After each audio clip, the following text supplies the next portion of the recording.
Welcome to the Beals Science School. I'm going to cover a series of lessons here dealing with electrons, lights, electromagnetic spectrum, and quantum theory. And this is one of my favorite things to cover in introductory chemistry because it kind of sheds a lot of insight into our world. So it's really eye-opening, but it takes a lot of steps to be able to get there. So stick with me through all these lessons. There'll be a whole list down there in the description and at the end so that you can follow along. Let's start with light.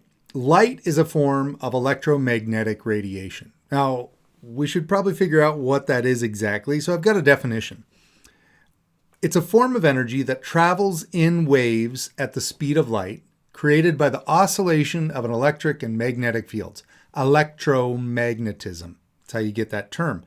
Now, it gets really, really complicated when you start talking about quantum mechanics. So we're going to start with something very simple, and then we're going to build our understanding until we get to a very realistic understanding or a realistic model of what light, energy, and the electromagnetic spectrum really are. Again, but let's start simple. Now, there are many forms of light, not just the light that we see. So you'll hear me say light, but oftentimes I'm referring to all the different types of light, not just the stuff we see with our eyes, the things that you use to cook your food, the things when you go outside and the sun starts to cook your skin and you get a sunburn. All of those are forms of light or forms of electromagnetic radiation. So let's establish a few things. Where does electromagnetic radiation come from? This is a big one. It comes from electrons moving from different energy levels. Now, we're not far enough yet in our understanding to truly know what that means, but that's where we're going to go in this first lesson. What I need you to understand is this. If we can understand electrons, we can learn where light comes from. And then if we understand light, we can learn about electrons. And electrons are something that we can't see and we can't hold. So light can teach us a lot about them.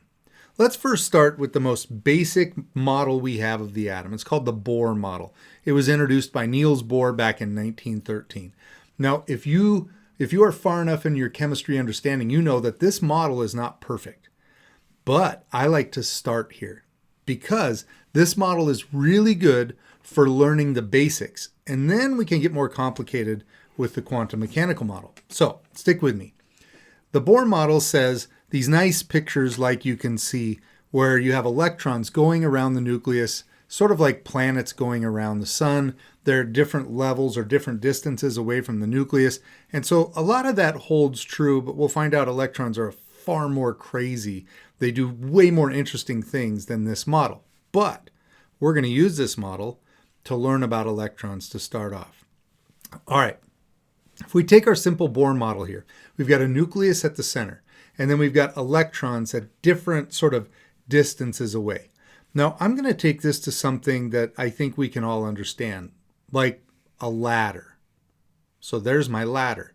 Now, the reason for this, and let me go back, the further away from a nucleus an electron is, the more energy it has. Now, how can that be? Now, what does that mean? Let's think of a ladder in the real world.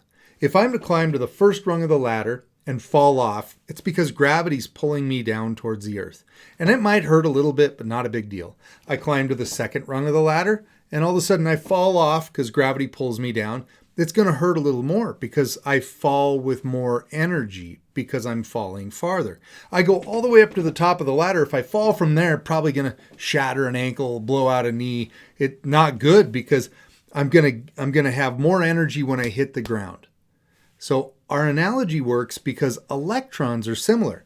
If I have an electron living on the first energy level, and it's being pulled in by the nucleus because the nucleus is positively charged and electrons are negatively charged. So we can think of it this way. It's being pulled in or pulled down in this case. It doesn't have very far to fall to the nucleus. So its potential energy is not very high. If we go up to the fifth rung of our example ladder here, and that electron was to fall all the way down to the nucleus, it's going to fall with much more energy. So up here, it's holding on to more potential energy because it's further away from the nucleus. And the nucleus is what's pulling on it. There's one more thing with this, and that's the no in-between energy. When I climb a ladder, I'm at one point in between the first rung and the second rung as I climb up. Electrons don't do that. And we're going to get into that in the quantum mechanical model. But just so you know, electrons will just jump boop, boop, from the first to the second and back down, and there's no in between. It's called a quantum leap, and it becomes really, really complicated and exciting. And we'll get there. So let's take our little electron and let's put it on the first rung of the ladder. Some key terms. This is called its ground state. Now, it doesn't mean the first rung of the ladder or the first energy level is ground state for all electrons. Every electron has its home or its ground state. And that's where, if it was to climb up to a higher level, that's where it would go back down to. So if it lived on the third rung of the ladder or the third energy level, and it jumped up to the fifth, it would go back to the third rung of the ladder, called its ground state. Now here's the thing. Why in the first place would an electron ever move from its ground state? Because its ground state is its stable state. That's where the atom as a whole and all the electrons are at their most stable. So there's no reason for it to jump up to a higher energy level. However, if it was to get hit by something that has energy or hit by energy itself and absorb that energy, now it can't live on this rung of the ladder. It can't live on this energy level because if it absorbs more energy, it would have to live at a higher energy state. And what we mean by that is at a higher rung of the ladder or further away from the nucleus. So if it absorbs energy, it automatically jumps up. This is called energy absorption. And what could possibly be energy that would hit an electron? Well, it could be light, like a photon of light. Light is energy, so if it absorbs that energy, well, now it can't live there anymore. Heat is another one, infrared radiation. Electricity, that's why lights work all around us, because we turn on the electricity and electrons start doing something weird. Maybe another electron comes flying through and slams it. Either way, it doesn't matter. If it encounters energy and it's able to absorb that energy, can't always absorb it, but if it is able to, then it may jump up to a higher energy level. Now, what energy level would it jump to? Well, that's going to depend on how much energy it absorbs. And when it does, we call that its excited state. So notice, our little example electron is living in its ground state. It's being hit by some sort of energy, let's call it light, that's coming in there.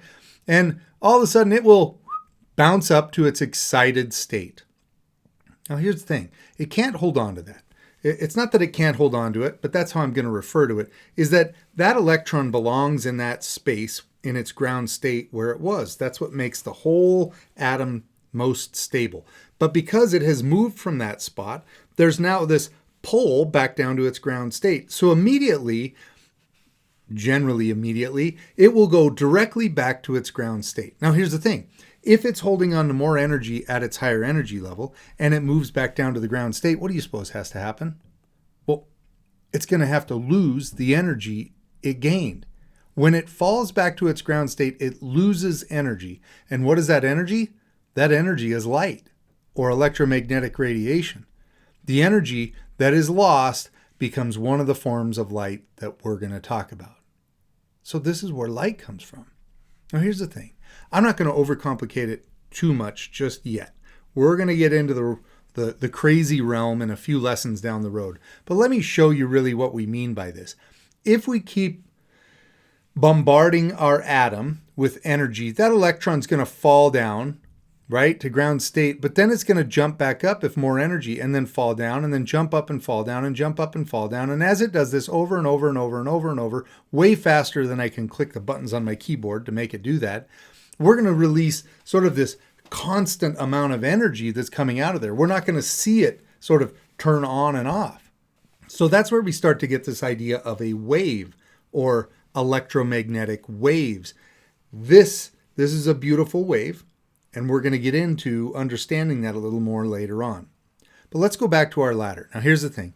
My ladder, I need to adjust it. So my ladder looks different now. What I'm trying to do is show three-dimensionally. I've got a nucleus at the center, and then I've got electrons that could live at different directions, because the ladder doesn't just include going up. It's any direction out from the nucleus, right? if I'm out here further away from the nucleus, that's more energy than if I'm in here closer to the nucleus. So I'm trying to represent this a little better in 3-dimension. Bear with me, I know it's not perfect. Let's look at hydrogen. Now, hydrogen has one proton, therefore it has one electron if it's electrically neutral. Let's put it right there. Now, let's bombard our hydrogen atom with some sort of energy. Let's say it's electricity. We'll turn on the electricity. As it absorbs that, it's going to jump up to a higher energy level. Now, we said before, how high is it going to jump on the ladder? Well, it depends on how much energy it absorbs. So it doesn't always have to go to the 4th or 5th rung of the ladder. It could maybe just do a small jump. Now, think about this. If it jumps to these different energy levels, and of course, we know it's going to fall back down to its ground state, every one of these jumps will give off a different wavelength of energy or a different photon of light. So look, this is not a perfect representation. All I'm trying to do is show that every one of these falls gives off a different color or a different wavelength of light. Now, another thing can happen in atoms that are much larger. Let's say one of them jumps up way high to a higher energy level, and then it starts to fall, but for some reason it stops on a different energy level momentarily. Well, it releases that amount of energy, which is going to be very different than if it fell a farther distance. So if it falls down in steps, then those steps can each relieve. This is why something simple like a hydrogen atom can actually release a lot of different wavelengths of light, even though it only has one electron that's doing this up and down jumping. Let me show you what I mean by this a little bit more. This is my classroom, okay? Over here, I've got electricity running through the tubes overhead. When that happens, the little atoms in the tubes and the fluorescent lights, they have electrons that are going to jump up and fall down and jump up and fall down, and that constant jumping up and falling down gives off light. What happens when I turn off the electricity? It doesn't give off light anymore. So now these tubes no longer have electricity running through them, so they're not giving off any electromagnetic radiation. As long as the electricity is on, they're giving off light. Once we turn it off, they're not giving off light. Now, obviously, I have other lights in my room that I had to turn on so we could see this. Otherwise, it would have been completely dark. And interestingly, think about this. If I take a prism and I show, so there's a prism, and I shine the light coming from those lights through a prism, I see that it breaks up into all the colors of the rainbow. Now, how can that be? Well, that must mean that that light has lots of different wavelengths or lots of different colors that are coming out of it. So we can see every one of those different colors is showing that electrons are falling in, and that's because, well, the lights above our head, the fluorescent lights, they have lots of different elements inside of them, so they're giving off lots of different colors. We combine those together and we can see all the colors of the rainbow. And here's the thing, scientists have studied this. They have run electricity through all that, or nearly all the atoms on the periodic table. And through that, we can see, wow, look at all the different lights or colors of light or wavelengths of light that come off of each of these, right? It's showing the rainbow, but some of them have brighter areas of the rainbow and darker areas of the rainbow. Now, why is that? Well, because every element has a very distinct electron configuration. It has a very distinct place where electrons can jump up and fall back down, and therefore can give off very distinct wavelengths of light. So all this talk about waves, hopefully you understand a little bit of what causes light and electrons moving around. The next thing I want to get into is, well, what is this wave? Light acts like a particle, photon, and a wave. We're going to start with a wave in the next lesson. Lots more videos popping up. Come over to bealsscienceschool.com or bealsscience.com because my goal is to remind you to keep on learning.